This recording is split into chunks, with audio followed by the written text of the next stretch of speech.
오늘 살필 말씀은 베드로전서 1장 6절부터 12절까지입니다. 낭독합니다. 그러므로 너희가 이제 여러 가지 시험을 인하여 잠깐 근심하게 되지 않을 수 없었으나 오히려 크게 기뻐하도다. 너희 믿음의 시련이 불로 연단하여도 없어질 금보다 더 귀하여 예수 그리스도에 나타나실 때 칭찬과 영광과 존귀를 얻게 하려 함이라. 예수를 너희가 보지 못하였으나 사랑하는도다. 이제도 보지 못하나 믿고 말할 수 없는 영광스러운 즐거움으로 기뻐하니 믿음의 결국 곧 영혼의 구원을 받음이라. 이 구원에 대하여는 너희에게 임할 은혜를 예언하던 선지자들이 연구하고 부지런히 살펴서 자기 속에 계신 그리스도의 영이 그 받으실 고난과 후에 얻으실 영광을 미리 증거하여 어느 시 어떠한 때를 지시하시는지 상고하니라. 이 섬긴 바가 자기를 위한 것이 아니요 너희를 위한 것임이 계시로 알게 되었으니 이것은 하늘로부터 보내신 성신을 힘입어 복음을 전하는 자들로 이제 너희에게 고한 것이요 천사들도 살펴보기를 원하는 것이니라. 사도가 성도들에게 보내는 이 편지에서 우리가 느낄 수 있는 이 사도의 그 따뜻한 위로, 정말 이 복음은 힘이 있고 따뜻합니다. 사도가 이미 누리고 있는 복음의 능력이고 주께서 주신 소망의 확신이기 때문에 자신이 알고 있는 이 기쁜 소식을 모든 성도들이 알고 누리기를 바라고 있는 것입니다. 13절부터는 그런 터에서 성도들이 마땅히 취해야 할 경건에 대해서 가르칠 것입니다. 다만 그 전에 주님께서 주신 이 믿음의 터 위에서 나오지 않는 경건이라면 그것은 거짓이 될 수밖에 없고, 그렇게 되면 경건의 모양은 있지만 경건의 능력은 다 사라져버리는 그런 일이 다반사로 일어날 것을 알고 있기 때문에 그렇게 되지 않기 위해서 우리에게 주신 복음의 터가 그리고 능력이 어디에 있는가 하는 사실을 아주 분명하게 다시 한번 확인하고 굳게 붙잡고 나가기를 원하시는 것입니다. 사도가 바라보는 관점은 우리의 현실을 있는 그대로 조망하면서 시작합니다. 그런데 그 현실이 실은 굉장한 약속과 보장이 이렇게 함유되어 있는 현실이라는 것입니다. 분명히 현실은 고난입니다. 고난이라고 이렇게 딱 한마디로 표현할 수밖에 없는 그런 현실입니다. 그리고 시험이기도 합니다. 그런데 그 자체가 아니라 그로 인해서 확인할 수 있는 사실이 있고 또 그로 인해서 보장된 약속이 있다 하는 것입니다. 여기서 한 가지 다시 확인하고 싶은 것이 있습니다. 이 땅의 행복과 즐거움을 누리기를 원한다면, 혹은 세상의 행복에 이미 젖어 있어서 그것 즐기며 살아가고 있다면, 그런 사람은 지금 사도가 전하고 있는 이 말씀과는 아무 상관이 없는 그런 사람이라 하는 사실입니다. 마치 예수님이 하신 나사로 비유의 말씀과도 같습니다. 부자에게 하시죠? 예, 너는 살았을 때 네 좋은 것을 받았고 나사로는 고난을 받았으니 이것을 기억하라. 이제 저는 여기서 위로를 받고 너는 고민을 받느니라. 이것은 단지 먹고 사는 문제다, 또는 넉넉하고 부유한 생활을 하고 못하고 하는 그 차이가 아니라고 말씀드렸습니다. 본질적으로 그 마음에 소망하고 추구하는 것에 대한 어떤 가치 판단, 삶의 터, 양상에 대한 이야기입니다. 세상은 본디 예수님의 사람에게 친절할 수 없고 호의적이지 않습니다. 기독인이 가진 선의하고 명확한 도덕관념이나 그런 불의에 대한 또는 거짓에 대한 그 가치 기준으로 보더라도 세상과 묶여서 엉벙덤벙 그냥 흘러갈 수가 없지 않습니까? 일상에서도 포기해야 할 일들이 많은 것이고요. 이유가 없이 손해봐야 할 일들이 한두 가지가 아닙니다. 기독인이기 때문에. 계속해서 나옵니다만 우리는 나의 즐거움과 내 행복을 위해 살아간 자들이 아니거든요. 오로지 주님께서 가라 하시면 가는 자이고 거기서 멈추라 하시면 멈추는 자입니다. 나를 이 땅에 두신 하나님의 선하신 뜻을 이 땅에 펼치기 위하여 그 영광된 목적을 위해 살아가는 존재들입니다. 그런 자들을 세상은 결코 이길 수 없거든요. 왜 못 이기는가? 우리가 뭐 대단한 능력을 소유하고 또는 뭐 세상 권력이라도 거머쥐니까 못 이기는 것인가? 전혀 그렇지 않습니다. 우리는 세상에 대해서 무능한 자들입니다. 세상에서 어리석은 자들입니다. 하지만 주님 안에서 하늘의 권세를 이 땅에 펼칠 존재들이고 주님의 지혜로 세상 지혜를 부끄럽게 만드는 주의 전령들이고 주의 전사들이기 때문입니다. 주님께서 그렇게 해주시는 것이거든요. 오늘 본문에서도 강조해서 나오는 말씀입니다만 그리스도의 영, 그러니까 오로지 그리스도께로 당신을 종속시키시는 이 성식께서 어떻게 우리에게 부어지시고 이제 우리로 그리스도의 영을 조차 하늘의 지혜를 나타내며 세상을 이길 권세를 이 땅에 펼쳐내도록 하신 것인가? 이제 그 비밀을 알게 해주시는 것입니다. 이 비밀은 대단히 크고 경이롭기 때문에 사도는 이 성도가 처한 현실을 잘 알고 있지만 뭐 너무 잘 알죠. 왜 그런가 하면 사도가 먼저 그렇게 살고 있으니까요. 사도가 살아가고 있으니까. 그런데 그런 현실에 담긴 놀라운 하나님의 경영이 있다. 그것을 알게 하시는 것입니다. 6절부터 12절까지는 단숨에 읽도록 하신 말씀입니다. 시험과 고난으로 시작되는 이 단락은 마지막에는 천사들도 살펴보기를 원하는 것이라 하는 말로 마칩니다. 얼마나 기이하고 놀라운 일인지 천사들도 이게 뭐지? 정말 알기를 바라면서 원하는, 그런데 이 비밀, 천사들도 알기를 원하는 이 비밀을 우리에게 전해서 듣도록 해주신다 하는 것이죠. 너희가 지금 듣고 그 말씀을 따라 살아가고 있고 그런데 그 일이 무엇인지를 바로 알아야 되겠다 하는 말씀입니다. 우리에게 주신 구원의 능력과 은혜의 보장이 무엇인지를 알아야 되지 않겠습니까? 이것은 앞으로 먼 미래에 주신다는 말씀이 아니라 이미 우리로 그 안에 살게 하신 것이 있다. 우리는 참으로 약하고 어리석은 존재이기 때문에 이미 누리고 있는 것에 살짝 익숙해지는 순간 그것을 너무 당연하게 생각하고 그러면서 그 터에서 그 이상이 무엇인가를 얻지 못해가지고 열병이 나는 경우를 흔히 보게 됩니다. 이스라엘 백성이 광야에서 만나를 먹다가 시험에 넘어지는 이야기도 말씀드렸지만 처음 광야에서 만나를 딱 만났을 때 얼마나 기가 막히고 기쁜 일인지, 야, 이것만 있으면 살 수 있겠다, 드디어 해결됐다 하고 한 것이지만 그러나 얼마 지나지 않아서 이게 뭐냐, 이거 말고 고기도 또 정력이 좋은 음식도 내놓아라 하고 하지 않았습니까? 김홍준 목사님 강설집에 보면 그런 장면이 하나 나오는데 처음에 해방을 맞고 나서 드디어 이제 쌀밥을 먹을 수가 있게 되고요. 이제 그 전에는 일제 치하에서는 일본이 모두 수탈해 가고 제가 직접 들은 이야기도 있습니다만 군홧발로 안방까지 막 들어와 가지고 대검을 가지고 여기저기 막 푹푹 쑤시고 다니면서 혹시라도 숨겨놓은 쌀이라도 발견되면 그냥 끌고 가지고 모진 고문을 하고 했던 그런 쌀은 다 수탈해 가고 그래도 죽으면 안 되니까요.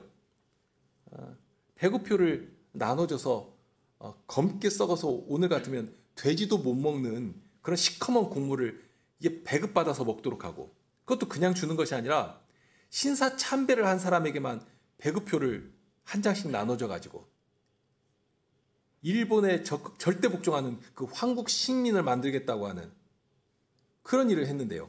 이제 해방되니까 쌀밥을 먹을 수가 있거든요. 얼마나 기가 막힌 것인지. 그래 그 쌀밥에 쌀 하나를 입에 탁 집어넣어서 오물오물 해보니 그렇게 달고 부드럽고 향기롭고 그랬다 하는 이야기가 나옵니다. 그런데 오늘날 쌀밥을 그렇게 맛있게 음미하면서 먹는 사람이 몇 사람이나 되겠습니까? 쌀밥은 너무 흔하고 또 건강을 생각하는 사람들은 오히려 이제 쌀밥은 안 먹고 거친 국물을 먹죠. 또 밥도 싫어서 고기나 이런 것만 먹기도 하고요. 이렇게 되는 것이 사람들의 아주 자연스러운 움직임이거든요. 마치 오늘날 누구라도 맘만 먹으면 먹을 수 있는 음식이 되어버린 것처럼. 그런데 이제는 너무나 당연한 일이 되었지 않습니까? 오히려 건강 걱정을 할 만한 음식이 되었는데요.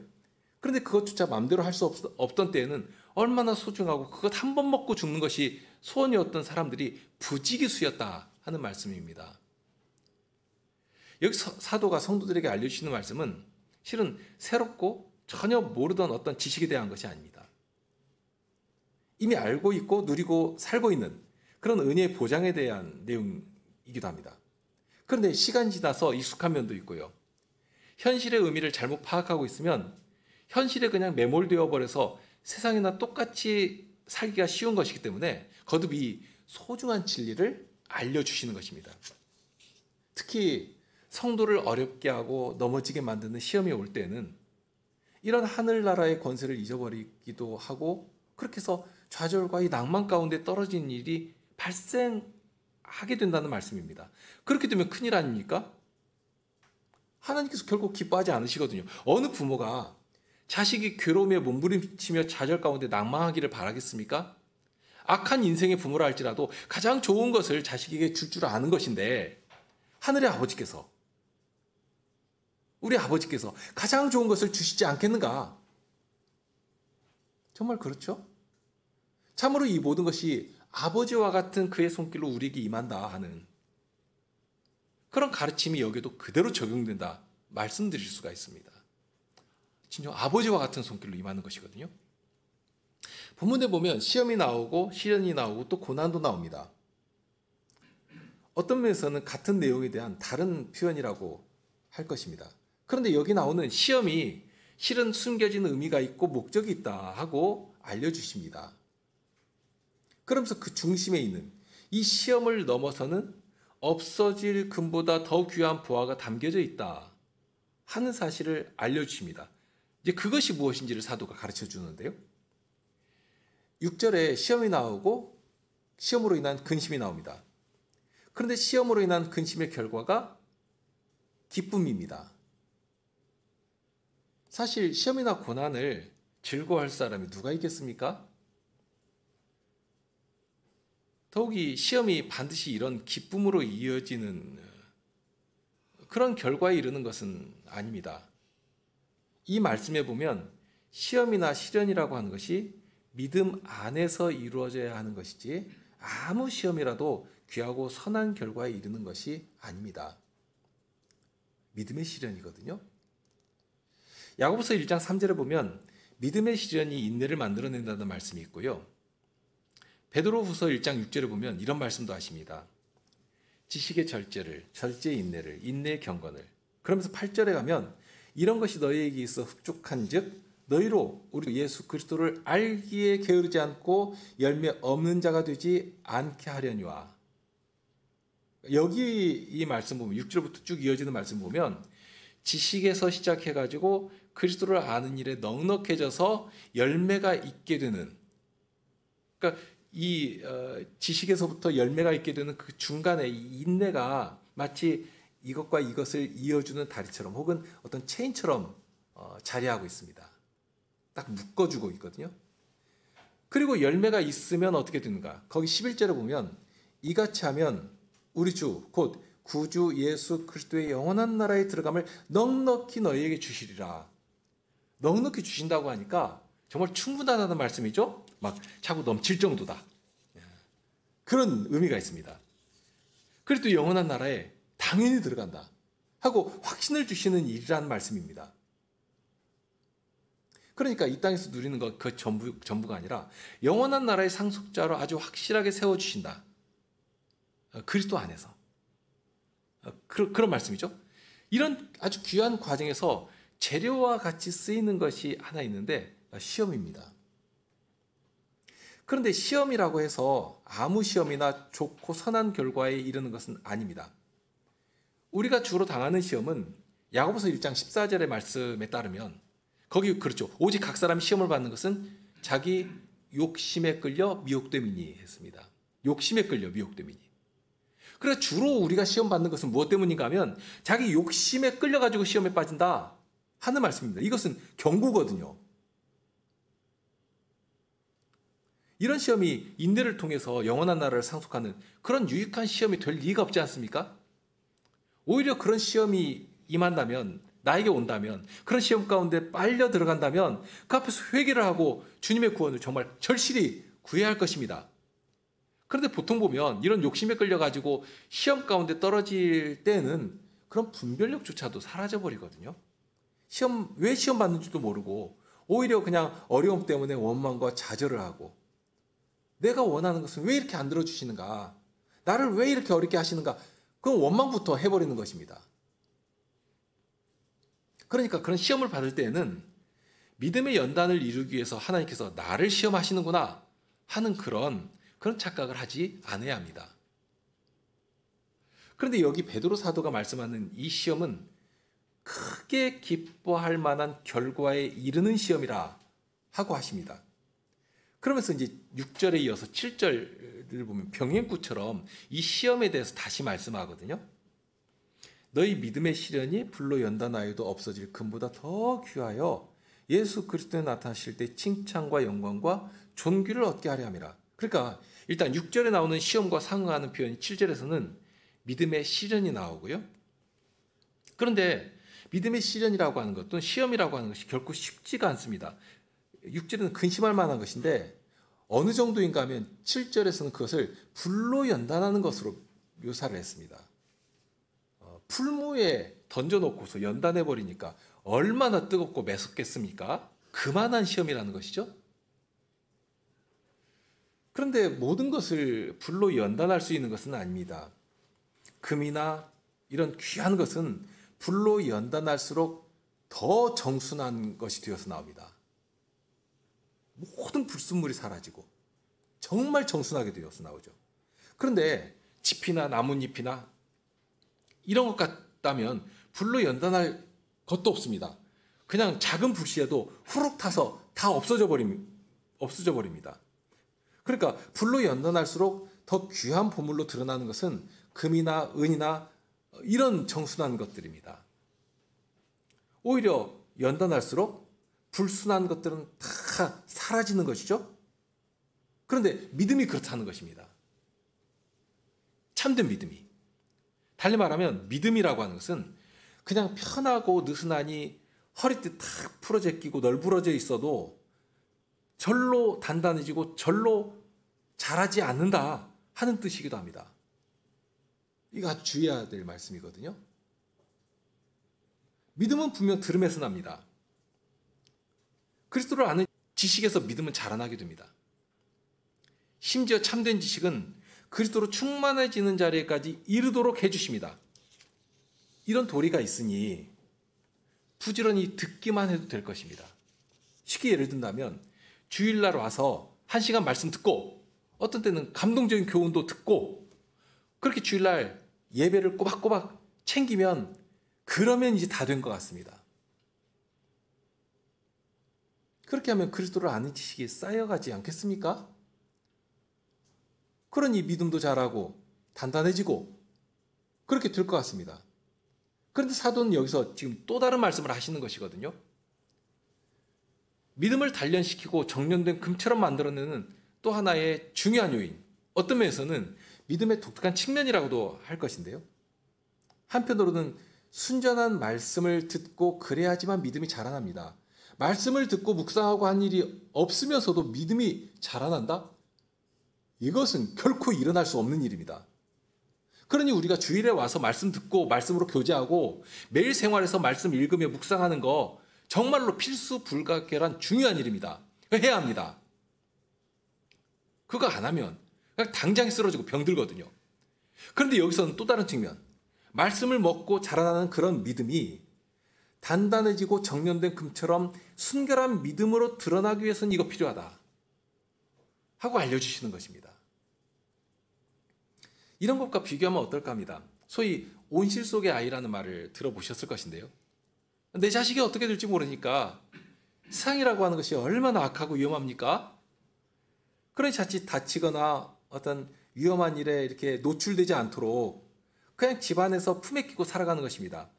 그렇게 되면 아이가 크게 다치는 일은 없을지 모르겠지만 단단하게 여물고 스스로 생각해서 판단하고 하는 일에는 대단히 유치하고 약한 상태가 되기가 참 쉽습니다.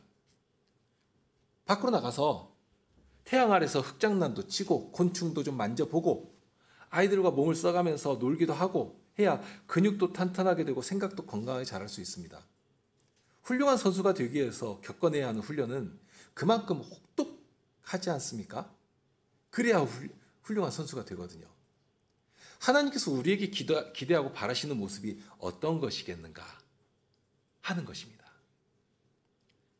약삭 빠르고 이기적인 사람처럼 계산기 두들겨 가면서 이리저리 요령 피우는 그런 자를 바라시겠는가?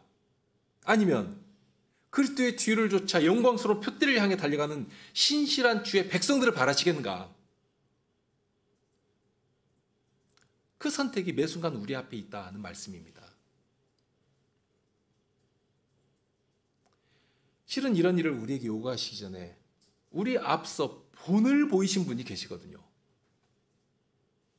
히브리서 10장에 보면 믿음의 주요 또 온전케 하시는 이인 예수를 바라보자 하고 하셨는데요.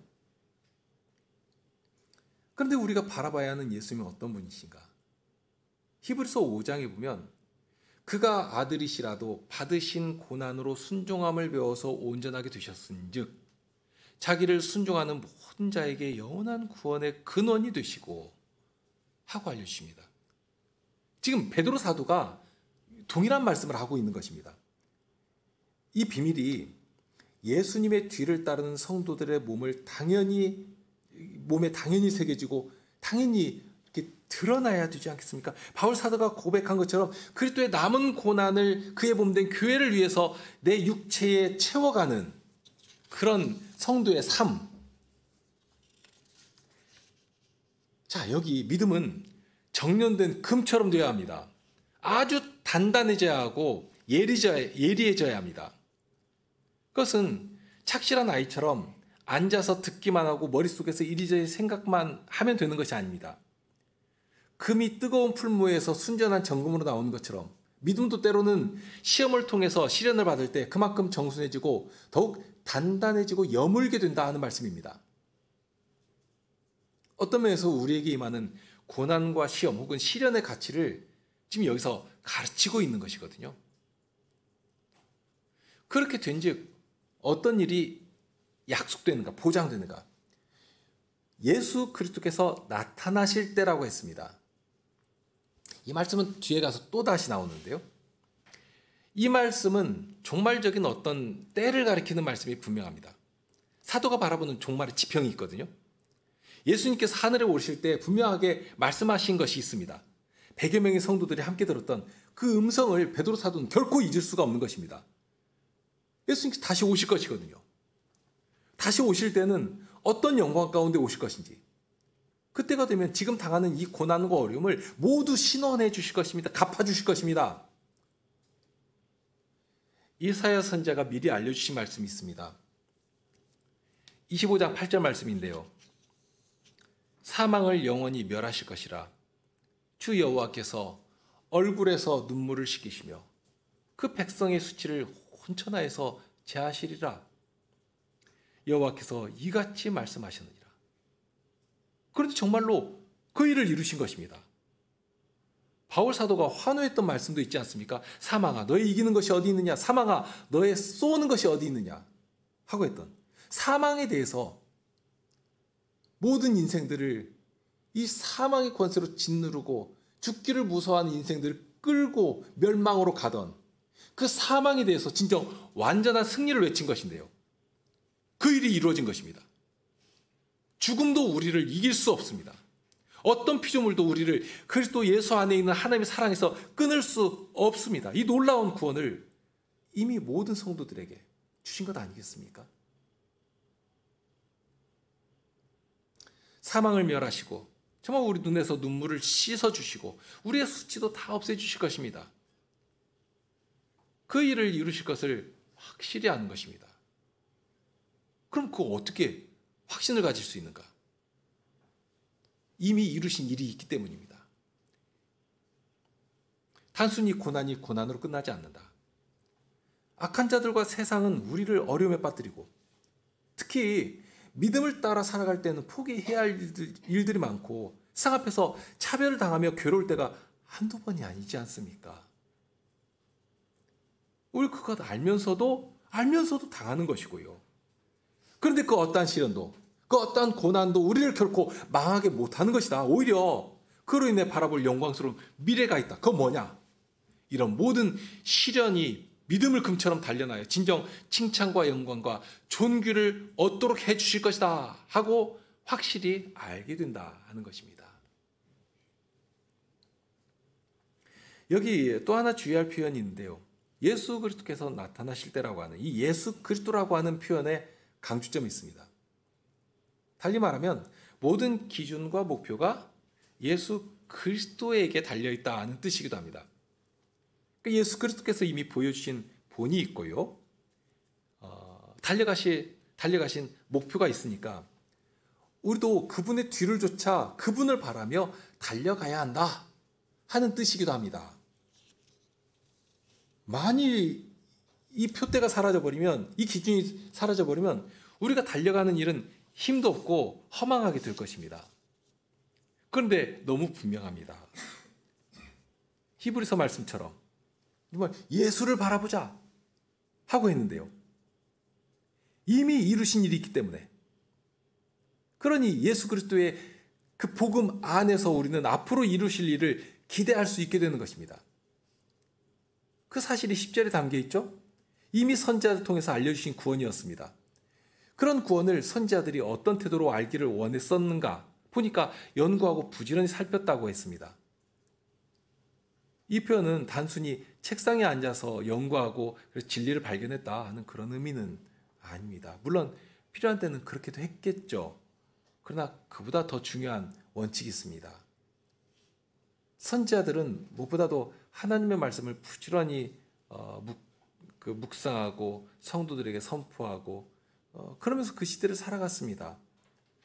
그런데 선지자를 통해서 선포한 중심에 무엇이 있느냐 하면 방금도 인용한 이사야 선지자의 말씀을 보더라도 이사야 선지자가 선포된 그 구원은 그 당시 이 말씀을 들었던 성도들이 살아생전에 맛볼 수 있는 구원은 아니었거든요.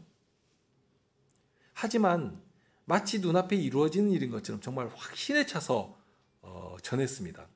만군의 여호와께서 이 산에서 만민을 위하여 기름진 것과 오래 저장하였던 포도주로 연회를 베푸시리니 모든 민족의 그 가려진 면막과 열방의 그 덮인 휘장을 제하시며 사망을 영원히 멸하실 것이라. 정말 눈에 보이는 것처럼. 그런데 선지자가 어떻게 감히 확신 가운데서 이런 놀라운 말씀을 전할 수 있었겠는가? 사람의 말로는 할 수 없는 그런 말들 아닙니까? 그런데 여호와의 신께서 알려주신 일이기 때문에 여호와께서 친히 이 구원을 이루신다. 여호와의 열심히 이를 반드시 이루신다 하고 알게 하신 것입니다. 당시 세상을 즐기며 살아가는 자들에게는 이사야 선지자의 이런 말씀은 아무런 위로도 되지 않았을 것입니다. 당장 오늘도 즐겁고 누릴 거 다 누리고 사는데 무슨 눈물을 씻긴다고 하고 무슨 수치를 제한다는 말인가? 차라리 그냥 가만 놔두고 내 자식도 내 자식의 자식도 내가 누리는 만큼, 아니 나보다 더 누리며 살면 참 좋겠다. 그렇게 생각하지 않았겠습니까? 그런데 모든 성도들은 그 시대를 눈물로 지냈거든요. 슬픔의 주의 구원을 간절히 소망하며 살았거든요. 그런 성도들에게 선지자의 이런 복음은 정말 위로의 말씀이 되었습니다. 그런데 이런 구원, 하나님께서 이루실 이 놀라운 구원에 대해 누가 알려주신 것인가? 11절에 보면 그리스도의 영이신 성신께서 그것을 미리 알려주시고 친히 증거하셨다 하고 밝혀놓았습니다. 성신님은 하나님의 깊은 것이라도 통달하시는 분이십니다.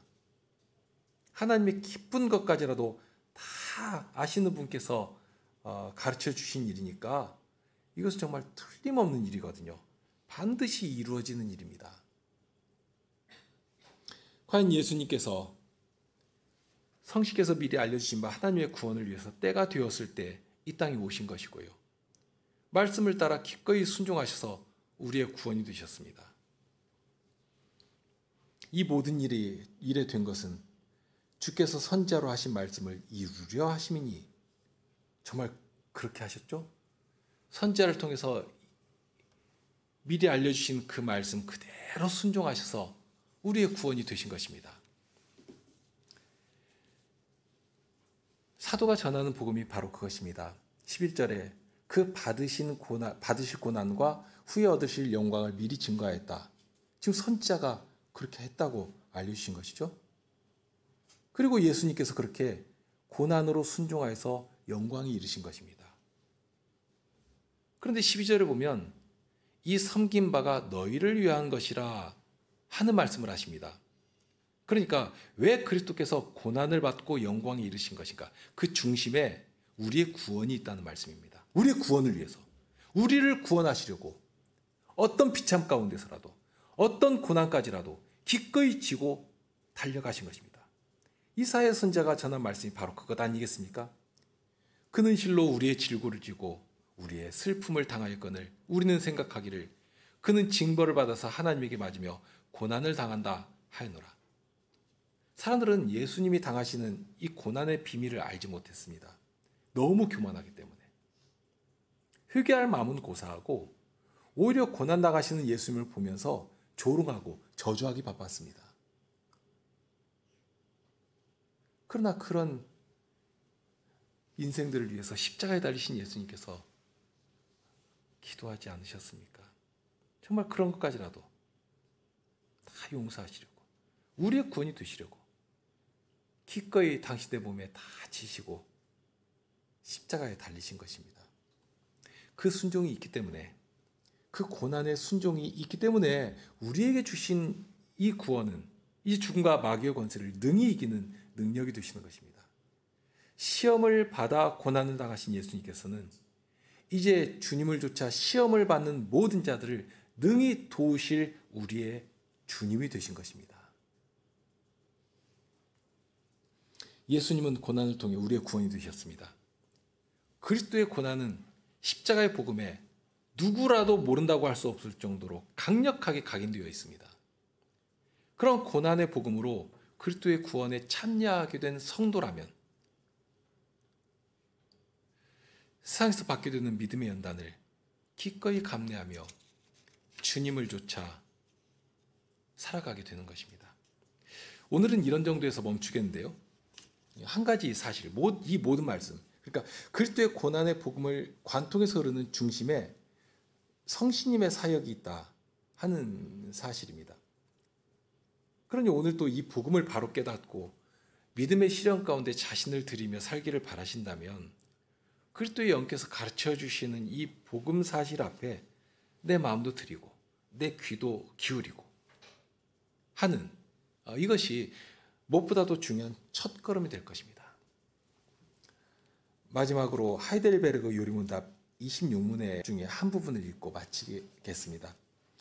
거기에는 우리가 믿는 전능하신 하나님이 어떤 분이시냐 하는 사실을 이렇게 담아내고 있는데요.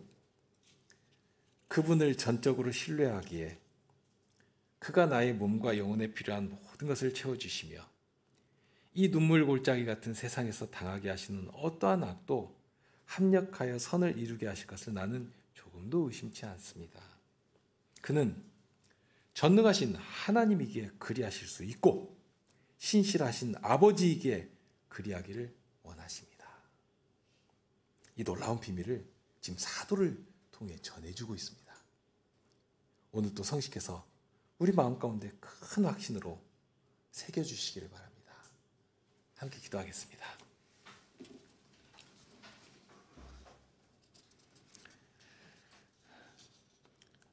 바울사도는 예수 그리스도의 그 남은 고난을 주님의 교회를 위해 자신의 육체에 채워간다 하고 고백한 것인데 저희도 그 놀라운 영광스러운 비밀을 배워가며 그 뒤를 좇기를 소망하게 됩니다. 제 마음 가운데 바라는 것들, 또 저희 눈이 너무나도 익숙하게 향하는 곳들이 어디인가? 이러한 것들을 이러한 말씀 가운데서 주의해서 살피게 하여 주시고, 혹시라도 기꺼이 믿음의 연단 가운데 자신을 드리려고 하는 그런 태도 없이 어찌하든지 세상과 하나님을 겸하여 섬기려고 하는 그런 어리석은 마음이 조금이라도 있다면 그러한 것들을 모두 벗어버리고 주님의 십자가 아래 다 던져버리고 진정 저희를 위해 기꺼이 고난 가운데